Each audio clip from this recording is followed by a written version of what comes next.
Amin. Maria diberi kabar oleh malaikat Tuhan bahwa ia akan mengandung dari Roh Kudus. Salam Maria, penuh rahmat, Tuhan sertamu.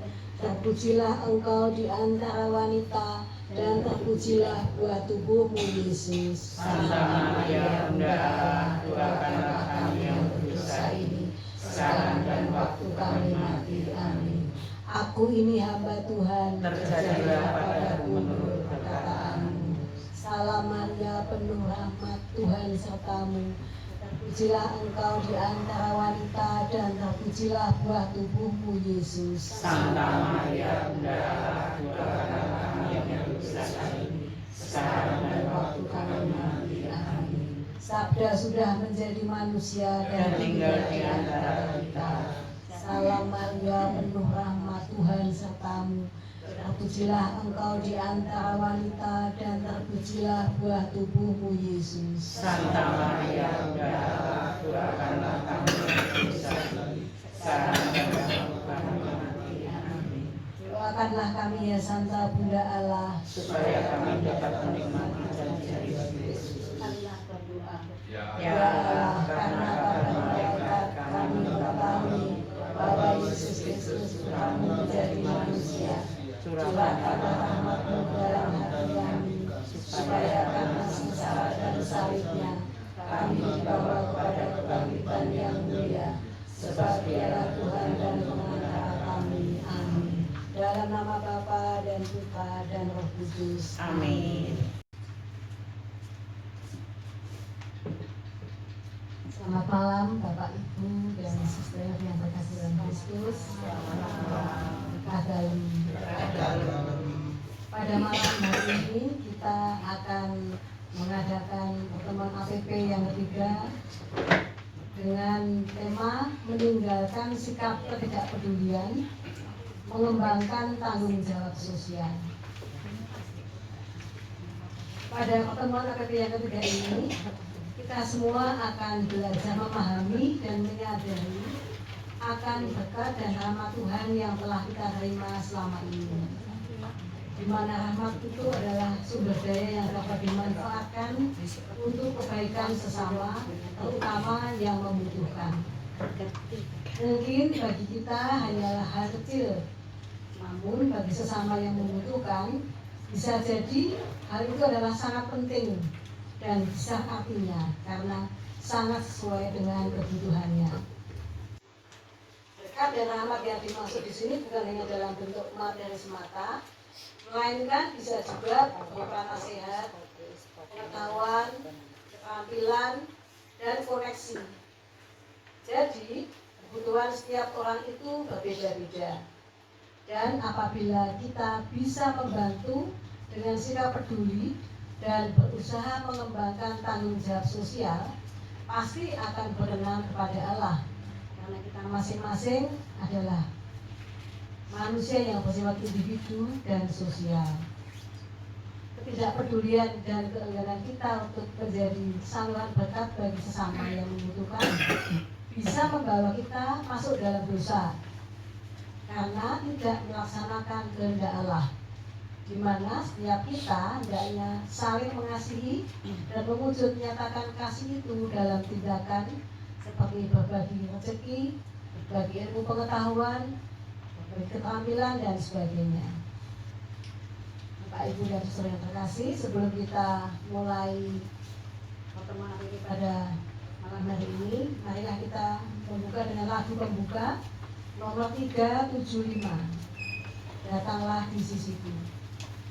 375, Datanglah di Sisiku. Menyanyikan bait 1 dan 2.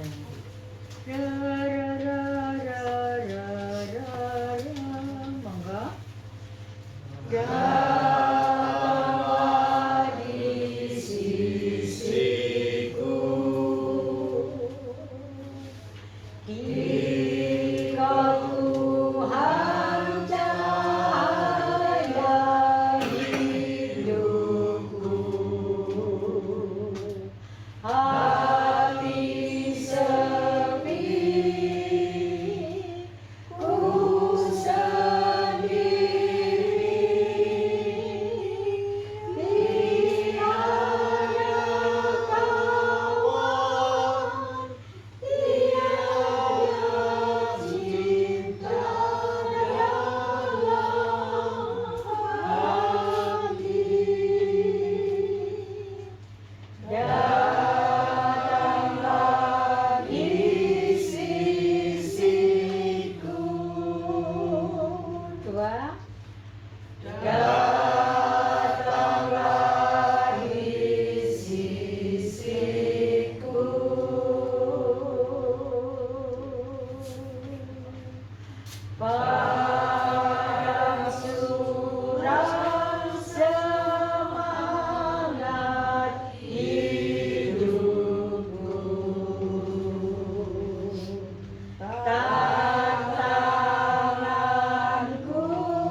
pagi, selamat malam Bapak Ibu dan saudara yang terkasih yang Kristus. Selamat malam.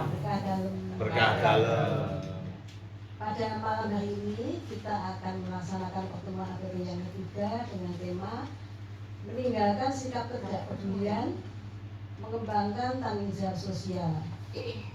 Nanti pada pertemuan kita yang ketiga ini kita akan sharing iman yang dapat meningkatkan kesadaran kita bahwa sikap peduli kepada Islam itu amat baik untuk menghadirkan gereja yang bahagia, menginspirasi dan menyejahterakan. Bacaan pada malam ini diambil dari Lukas 16 ayat 19 sampai 31, yaitu tentang orang kaya dan Lazarus yang miskin. Ingat dari arah kelemahan dan dosa-dosa kita, marilah kita menyatakan tobat di hadapan Allah supaya kita pantas untuk melanjutkan pertemuan APP yang ketiga pada malam ini. Saya mengaku Kepada Allah yang Maha Kuasa dan kepada saudara sekalian bahwa saya telah berdosa dengan pikiran dan perkataan, dengan perbuatan dan kelalaian. Saya berdosa, saya sungguh berdosa. Oleh sebab itu saya mohon pada Santa Maria, kepada para malaikat dan orang kudus, dan kepada saudara sekalian, supaya mendoakan saya kepada Allah Tuhan kita. semoga Allah yang Maha Kuasa mengasihani kita, mengampuni dosa-dosa kita dan mengantar kita ke hidup yang kekal. Amin. Tuhan kasihanilah kami. Tuhan kasihanilah kami. Kristus kasihanilah kami. Kristus kasihanilah kami. Tuhan kasihanilah kami. Tuhan kasihanilah kami. Kita akan membaca doa pembuka pada halaman 28.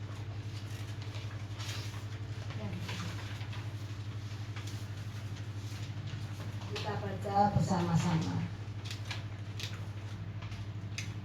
Bapa yang Maha Rahim, kami bersyukur atas masa prapaskah di mana kami dapat memberi waktu untuk belajar dan menentukan sikap-sikap kami dalam pelayanan dan hidup gereja. Bantulah kami untuk semakin berani membangun ketulusan dan kejujuran dalam pelayanan sehingga kehadiran kami dapat saling menginspirasi satu sama lain dan mendatangkan kebahagiaan yang mensejahterakan bagi orang-orang yang kami jumpai dan layani. Demi Kristus pengantara kami. Amin.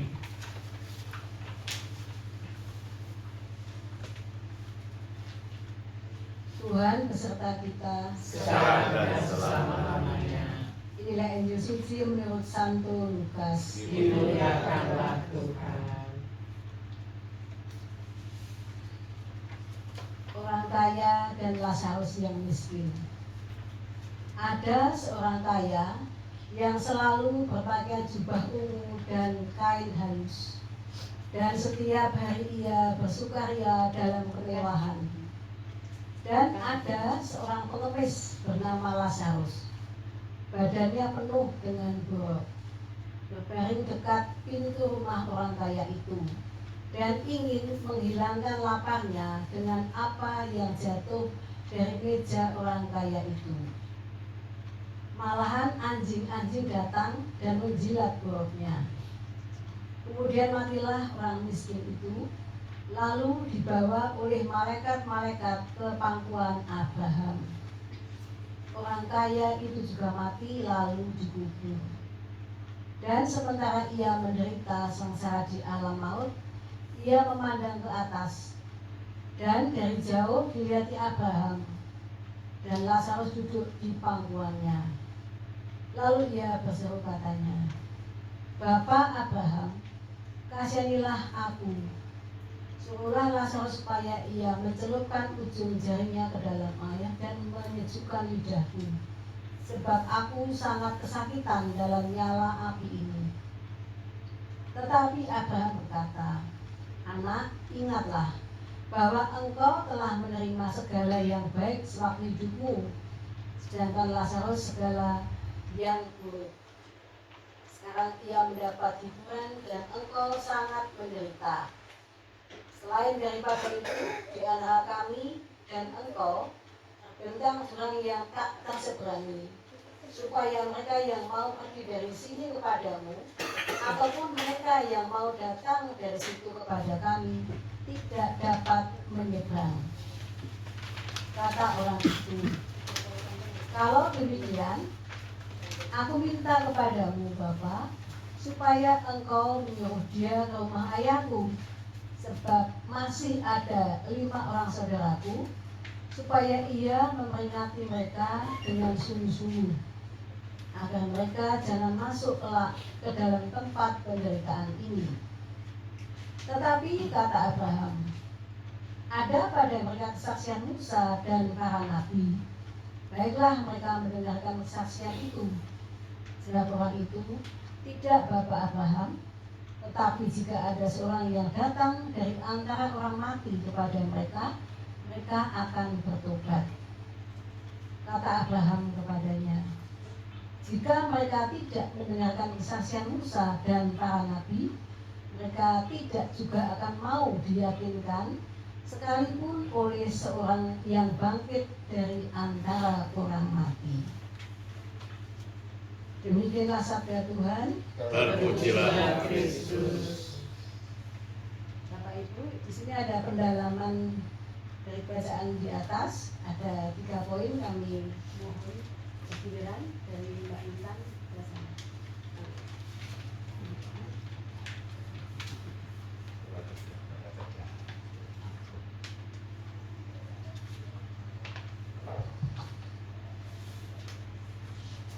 Kisah Lazarus dan orang kaya mengajarkan kita akan pentingnya kepedulian dan kasih kepada sesama, terutama bagi mereka yang menderita dan membutuhkan. Lazarus yang miskin dan menderita menunggu di depan pintu untuk mendapatkan uluran tangan. Perhatian dan bantuan meskipun sedikit sangat berguna bagi mereka, bagi yang benar-benar membutuhkan. Namun, orang kaya yang makan minum, yang tahu situasi Lazarus dan memiliki banyak sumber daya untuk membantu Lazarus hanya berdiam diri.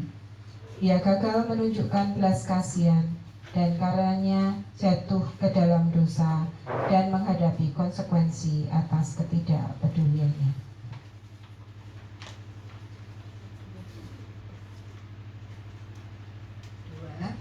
Sebagai umat Katolik, kita dipanggil untuk menjadi tangan Tuhan yang penuh kasih untuk menjaga Lazarus di sekitar kita. Mereka yang kecil, lemah, miskin, tersikir, difabel, sakit, dan terlupakan. Tugas kita bukan hanya memberi materi, tetapi juga menunjukkan cinta dan martabat manusia yang sejati. Kesempatan yang kita miliki untuk melayani sesama sesungguhnya ada anugerah yang akan menjadi saksi hidup iman kita.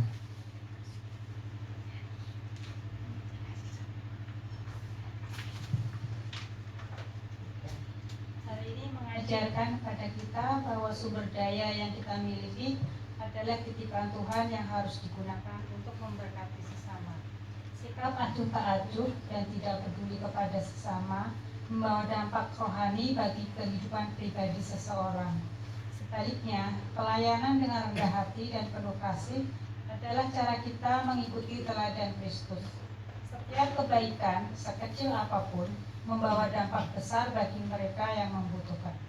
Kepedulian kepada sesama tidak terbatas pada apa yang saya miliki dan saya bagikan, tapi juga apa yang saya ketahui dan dapat saya lakukan.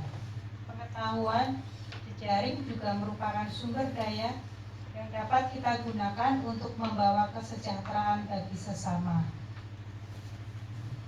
Masih lanjutkan dengan ilustrasi ya.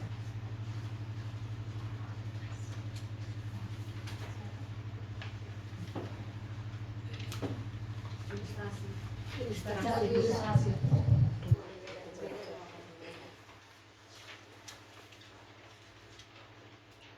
Tidak harus dengan harta yang berlimpah. Di kampung durian runtuh tinggallah seorang petani sederhana bernama Pak Dalang.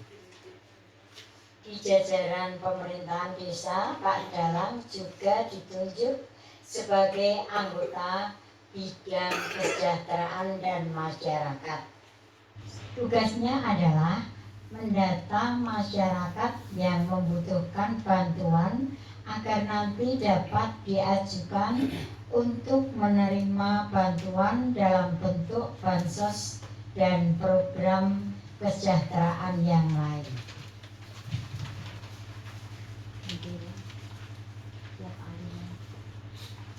Di lingkungan gereja, beliau juga dipercaya menjadi anggota tim pengelola dana sosial paroki. Tugasnya adalah menanggapi proposal-proposal bantuan yang diajukan umat melalui pengurus lingkungan.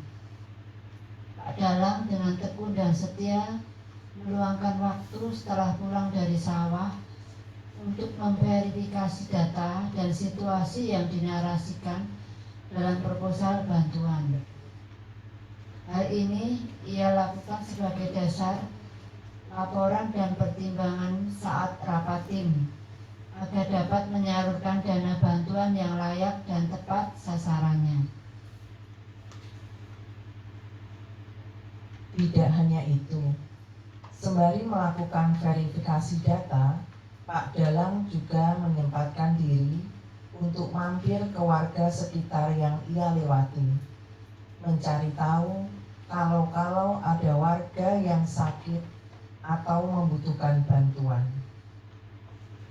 Dengan pengetahuan yang dimiliki, beliau memilah mana yang dapat diajukan bantuan kepada gereja, mana yang dapat diajukan ke pemerintah desa.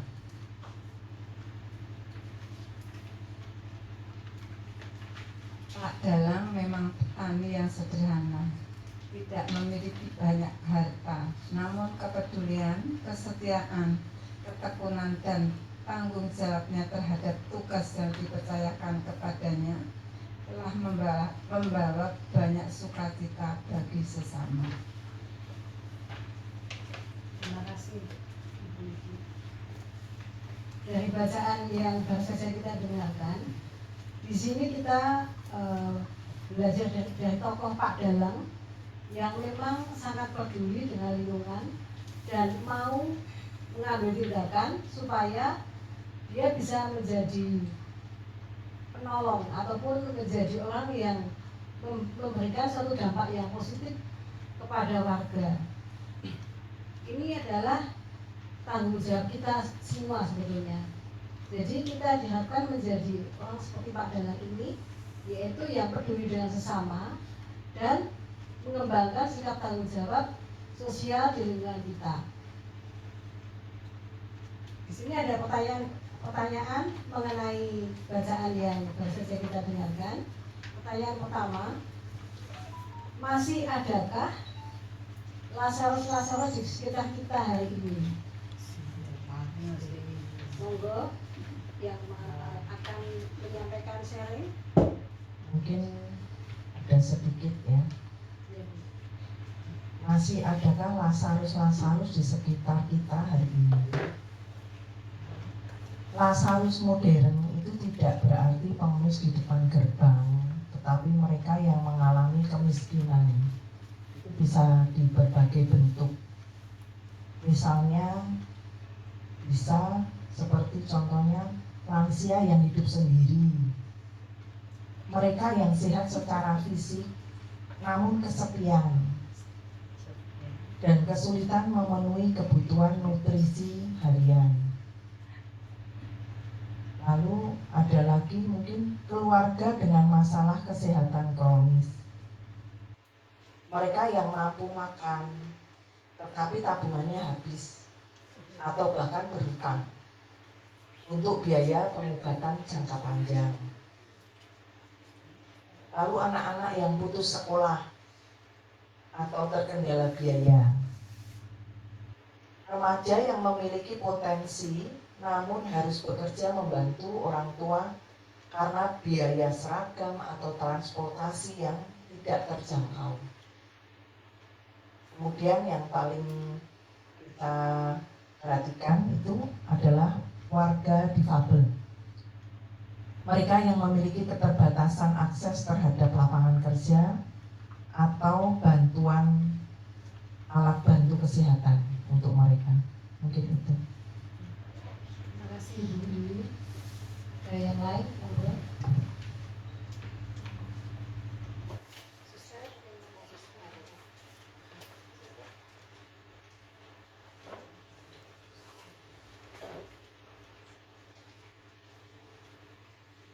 Bapak Ibu, terima kasih untuk kesempatannya. Masih adakah Lazarus di sekitar kita hari ini? Menurut pendapat saya pribadi, masih gitu. Masih banyak orang-orang di sekitar kita yang peduli begitu. Terlebih dalam masa prapaskah ini kayak Tuhan sendiri mengajak kita melakukan pertobatan begitu. Saya sendiri pribadi pengalaman ya, mungkin dalam sebelum masa prapaskah saya orangnya tidak kurang peduli begitu, baik itu sama teman ataupun sama orang lain. Terkadang ketika saya melihat orang lain sedang kesulitan, saya memilih untuk acuh tak acuh begitu. Dalam diri saya ada dorongan begitu. Tuhan sendiri menyadarkan saya ya, tolong orang yang kesulitan itu, kayak ada bisik-bisikan begitu untuk menolong orang lain. Namun keegoisan saya, terkadang juga saya takut untuk ditolak. Ketika saya melihat orang lain kesulitan, saya ingin menolong, tapi saya juga takut ditolak. Nanti orangnya bilang, tidak usah begitu, saya bisa sendiri. Saya juga takut ditolak begitu. Lalu dalam perjalanan, dalam masa prapaskah ini, kemudian juga dalam pertemuan APP yang pertama dan kedua juga menguatkan saya begitu. Untuk ya berbalik begitu, berbalik dari rasa egois saya, dari rasa kecil saya untuk peduli dengan orang lain. Tidak hanya dengan materi, tetapi juga kehadiran dan menolong orang lain ya, bagi saya itu sangat penting begitu. Nah, dalam pertanyaannya masih adakah Lazarus saat ini di sekitar kita ya? Saya sangat percaya bahwa masih banyak orang yang peduli di sekitar kita saat ini. Terima kasih. Terima kasih Sister. Yang lain gimana?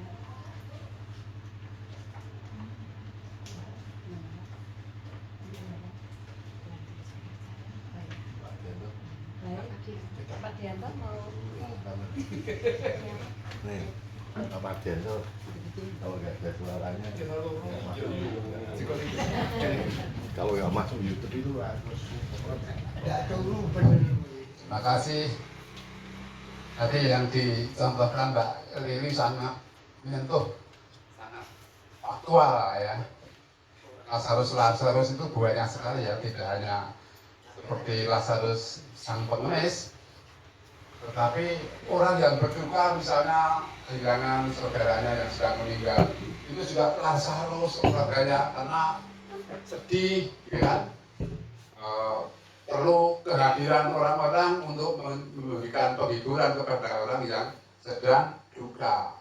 Itu juga sepertinya juga bisa dikatakan Lazarus, tetapi dalam arti mungkin kehampaan dari iman sekarang lepas imannya, ya kan?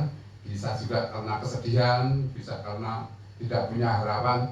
Maka kehadiran orang-orang yang peduli untuk menghibur, meneguhkan, menguatkan pada orang yang kehilangan, itu sama dengan menolong Lazarus yang lain. Masih banyak sebetulnya contoh-contoh kalau di masyarakat kita itu Lazarus yang perlu kita perhatikan, yang perlu kita bantu, yang perlu kita usulkan menjadi supaya dia lepas dari seperti Lazarus itu.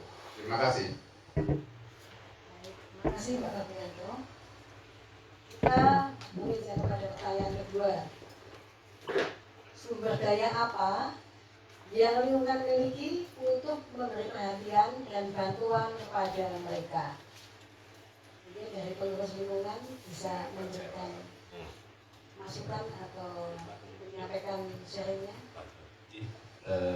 Saya Ketua Lingkungan Matius, Mbak Anjali, Bapak Ibu semuanya. bahwa gereja banyak bantuan-bantuan yang diperuntukkan bagi umat yang membutuhkan, mulai dari skripsi, mau bikin skripsi, sampai orang meninggal, gereja pasti akan ada semuanya itu untuk bantuan dan dari bidang PSE. Akan tetapi nanti kita para ketua lingkungan mengusulkan kepada PSE yang kita datangkan di PSE lingkungan, terus kita konsultasi dengan pihak sekretariat paroki dan romo paroki. Banyak sekali Bapak Ibu, apabila Bapak Ibu kerso misalnya mau usaha pun juga di paroki juga ada bantuan untuk usaha. Menjenguk orang sakit, menjagani orang sakit pun di gereja juga ada bantuan, misalnya kita nunggoni orang sakit, terus bikin skripsi, terus ujian skripsi, banyak kok itu bantuan-bantuan yang gereja. Pada dasarnya gereja itu sejak dari dulu adalah untuk membantu bukan sekedar KLMTB saja, tidak, tetapi akan membantu segenap umat yang membutuhkan, karena duit gereja itu adalah duit kita juga. Lingkungan, asumsi yang ini di atas saja bahwa setiap bulan lingkungan Matius itu untuk kartu itu sudah 800 ke gereja, ada Romo 300, itu dikalikan 22 lingkungan aja, berarti per bulan itu kalau itu menerima dari lingkungan itu sekitar 23 juta. Itu belum dari kolektor dan lain-lain. Jadi kebetulan Romo yang sekarang itu kan sangat atensinya sangat luar biasa kepada lingkungan. Oke, butuh apa. Jadi dari Romo itu, nah itu diteruskan ke pihak PSE paroki. Jadi PSE paroki nanti segera menginformasikan kepada kita setiap bulan ketua lingkungan pasti mengadakan rapat. Kalau yang kemarin itu secara umum untuk program keseluruhan, tapi setiap bulan kita mesti mencari PSE programnya apa, terus bulan berikutnya nanti mungkin kita tanya liturgi, kita mengundang tim liturgi untuk rapat dengan para ketua lingkungan, programmu ya apa, nah kita akan tanya jawab di situ.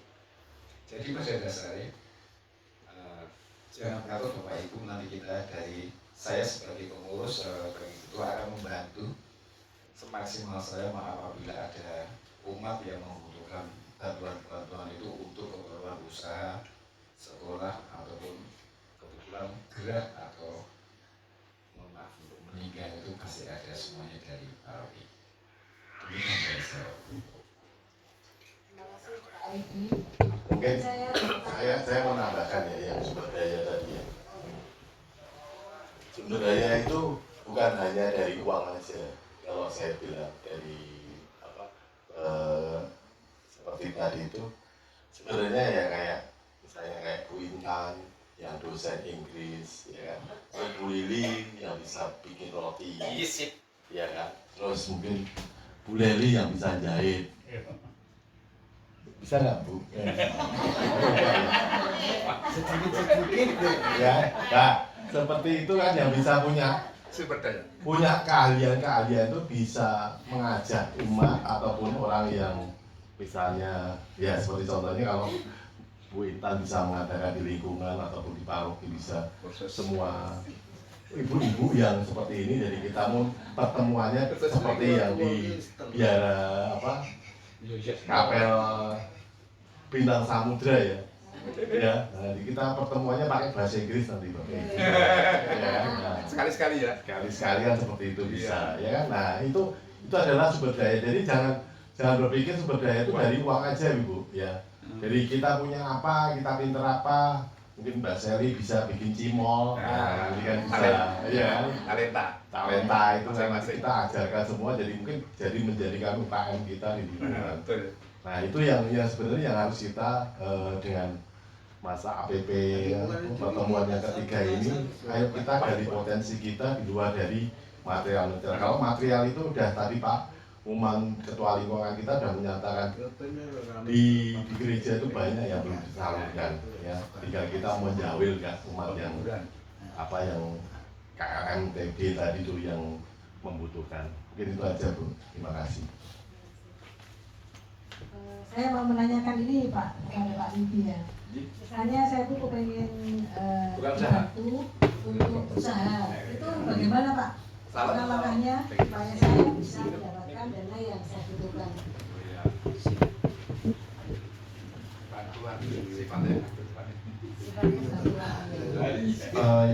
Kalau misalnya mengajukan bantuan, Mbak Anjar misalnya mau bikin salon, modalnya sudah ada, misalnya tempat ada, tetapi mau kekurangan alat-alat dan itu nanti biasanya dari pihak paroki akan menanyakan berapa kebutuhan yang dibutuhkan. Akan tetapi jujur saja karena yang di gereja itu kan memang yang ngajukan ada umat kita tuh total umat kita 2.700 sekian umat kita. Satu bulan itu pengajuannya untuk UMKM saja itu bisa sekitar 5 sampai 15 UMKM untuk pengajuan. Dan rata-rata untuk usaha itu gereja pasti maksimal itu. Kalau di paroki Pringulung itu sekitar antara 2 sampai 2,5 yang bisa dibantu oleh pihak gereja. Juta. 2,5 juta itu. Buka apa ya? Jadi 2,5 itu buka apa? Jadi kadang-kadang kita juga bingung, angkringan angel gitu. Tetapi bukan itu yang disampaikan tadi Pak Cahyo itu bahwa kepedulian dari gereja untuk membantu itu loh. Jadi artinya bahwa oke lah, karena kan bukan hanya sekedar di usaha, tapi kan di bidang-bidang lain juga gereja itu juga turut di situ gereja hadir, bukan hanya di usaha. Misalnya pun juga di pendidikan yang saya sampaikan tadi, orang sakit dan lain-lain, perbaikan rumah, bahkan renovasi rumah, bongkar rumah pun juga ada. Tetapi tetap nanti ada tim verifikasi dari gereja untuk melihat ini itu. Nah, yang memutuskan kita dan sebagai ketua lingkungan hanya bisa mengajukan ini loh, dengan pertimbangan ABC ini. Nah, nanti tim verifikasi dari gereja itu, tim survei dari gereja itu yang memutuskan ini. Nah, itu kan karena banyaknya tuh itu dari PSE dari usaha yang dari yang lainnya, yang orang sakit, orang selipah, sekolah dan lain-lain itu per bulan itu yo banyak sekali. Jadi pinter-pinternya untuk kita punya tim ekonom Pak Pri yang sangat luar biasa yang dipertahankan mati-matian untuk beliau. Yang bisa mengelola duit di paroki kita cuma Pak Pri itu. Coba kalau misalnya tidak Pak Pri itu untuk anggaran, bahkan untuk anggaran aula itu sudah dianggarkan sudah dianggaran jauh-jauh hari sebelumnya. Jadi sekarang informasi aula kita itu sudah ombo, ada sekatnya, dividernya putih. Jadi nanti kalau mau mantenan siapa misalnya mantu putune atau siapa mantenan itu sudah ombo, sudah luas banget nanti. Jadi kembali ke pertanyaan UMKM, monggo saja boleh diajukan, nanti saya sebagai ketua lingkungan akan menyampaikan ke ini loh, ini butuh banget, ini umatku butuh, tolonglah di ya istilahnya kalau di kepolisian mohon kerjasamanya. Jadi kita menekan pihak paroki mohon kerjasamanya lah. Akan karena kemenangan saya tuh di paroki itu prioritas. Karena apa? Ya ketua paling suwe di kono sing ketua saya kan ketua anyar kabeh. Jadi yang PSE-nya kan juga PSE anyar kabeh. Jadi saya minta tolong ya mohon kerjasamanya lah. Itu aja dari saya. Matur nuwun. Terima kasih. Itu yang punya Pak Wibi sebagai ketua lingkungan yang sangat peduli kepada umat di lingkungannya. Jadi monggo Bapak Ibu yang saya membutuhkan suatu bantuan bisa menghubungi Pak Wibi. Pak Kahono. Anda mau menambahkan? Monggo Pak. Matur nuwun kesempatannya. Saya sekedar meluruskan saja apa yang disampaikan Bapak Ketua, bahwa sumbangan itu tidak berarti diberikan terus tidak dikembalikan, tetapi dikembalikan maksimal 1 tahun. Masing-masing paroki kebijakannya beda-beda, ada yang sampai 10 juta, 5 juta, dan sebagainya. Kebetulan saya adalah pengurus pelaku usaha di KVKP di bawah Romodio. MOU kemarin sudah ditandatangani bersama rumah BUMN. Nah, kedepannya bagi pelaku usaha yang ada di KVKP Jogja Timur untuk mendaftarkan menjadi anggota rumah BUMN. Nanti kedepannya akan diberi pelatihan, diberi contoh manajemen bagaimana mengolah usaha, bagaimana mengemas barang produksinya gratis. Bahkan kedepannya akan dipilih setiap tahun itu 20 pelaku usaha akan dikirim ke Jakarta gratis, yaitu transport gratis, pameran gratis, menginap gratis, dan di bawah dan sebagainya. Jadi rumah BUMN itu di bawah langsung Kementerian BUMN yang diserahkan pada beberapa bank yang ditunjuk. Nah, 1 minggu yang lalu MOU sudah ditandatangani Romodio, sementara bekerjasama dengan KVKP Jogja Timur, di mana saya punya data ada 900 pelaku usaha KVKP Jogja Timur. Maka kebetulan kepala BUMN itu orang kita, jadi monggo silahkan mendaftar. Nanti link saya kasih, syaratnya harus punya KTP, karena pendaftaran itu ada kolom KTP yang harus diisi, karena itu untuk verifikasi usaha. Karena kejadian kemarin beberapa orang yang dibiayai gratis ke Jakarta adalah 1 orang. Nanti dia punya usaha 1, 2, 3, 4, ternyata 1 orang. Sekarang nggak bisa, jadi benar-benar diseleksi berdasarkan NIK. Tapi nanti saya kasih linknya. Di Jawa Tengah sudah mulai mendaftar di Jodali. Kalau teman-teman ada yang mengikuti anggota Jodali KVKP, pasti saya ada link informasi yang harus segera didaftar. Banyak manfaatnya. Dan setelah Paskah kami akan mempertemukan seluruh ketua PSE di KVKP Jogja Timur setelah Paskah di program kerja terdekat dari Romo Pikat. Jadi kebetulan 4 kali kami bertemu di Domus dan BRI. Jadi benar-benar tujuannya sungguh membantu pelaku usaha. Terima kasih, saudara, meluruskan saja. Terima kasih Pak Kauno atas informasinya yang melengkapi pengetahuan bagi kami semua, sehingga memahami ya, artinya memahami apa aja yang tersedia dan bagaimana caranya, itu nanti bisa kita lihat dari link yang tersedia. Mungkin dari Bapak Ibu yang lain akan menambahkan.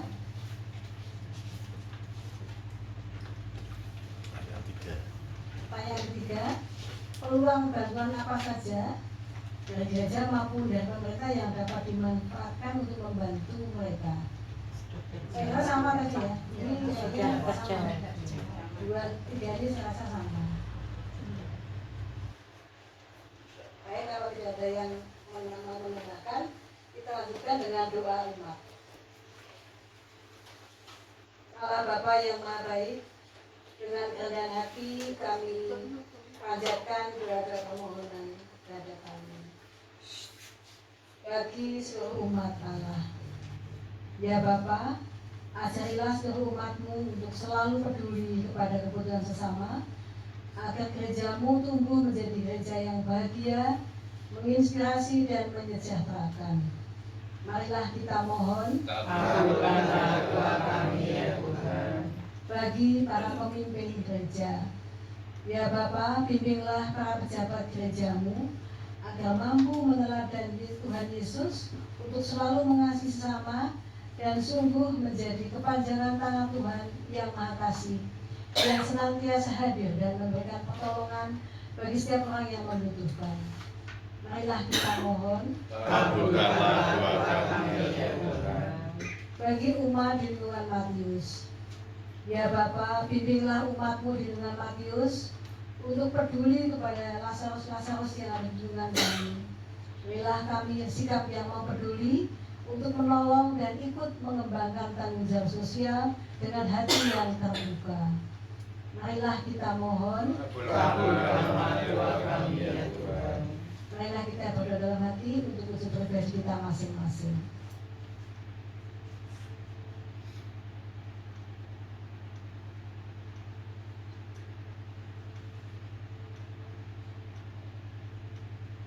Marilah kita mohon. Kabulkanlah doa kami ya Tuhan.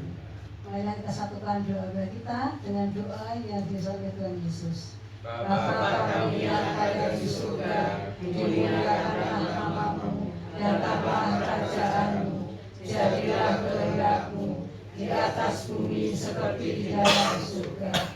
Berilah kami rezeki pada hari ini, dan ampunilah kesalahan kami, seperti kami pun mengampuni yang bersalah kepada kami. Dan janganlah masukkan kami ke dalam pencobaan, tetapi bebaskanlah kami dari yang jahat. Amin. Marilah kita berdoa penutup bersama-sama dari halaman 33. Allah Bapa yang Maha Kasih, kami bersyukur atas berkat dan rahmat-Mu yang telah menyertai kami dalam pertemuan ini. Ampunilah kami jika seringkali menghindar dari tugas tanggung jawab untuk memperhatikan saudara kami yang membutuhkan. Roh Kudus-Mu ya Tuhan, untuk membimbing kami terus mengembangkan semangat kepekaan dan kerelaan untuk memberikan perhatian kepada sesama. Berani berinisiatif untuk melakukan sesuatu yang nyata bagi sesama yang membutuhkan. Semua ini kami mohon dengan perantara Kristus Tuhan kami. Amin.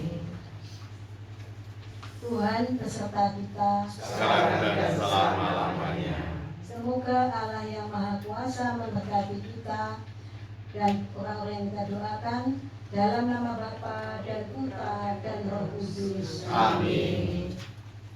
Pertemuan lagi yang ketiga telah selesai. Syukur kepada Allah. Kita tutup dengan lagu penutup Mada Bakti 455. Jadilah saksi Kristus.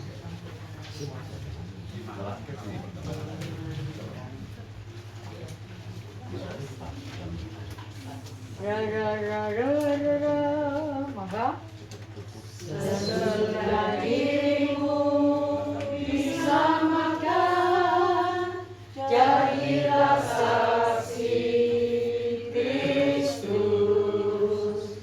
Cahaya hatimu jadi terang, jadilah saksi Kristus.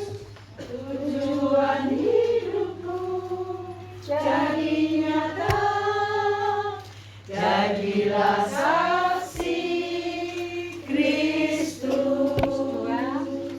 Setelah dirimu kau tinggalkan, jadilah saksi Kristus.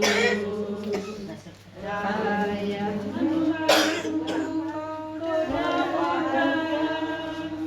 jadilah saksi Kristus.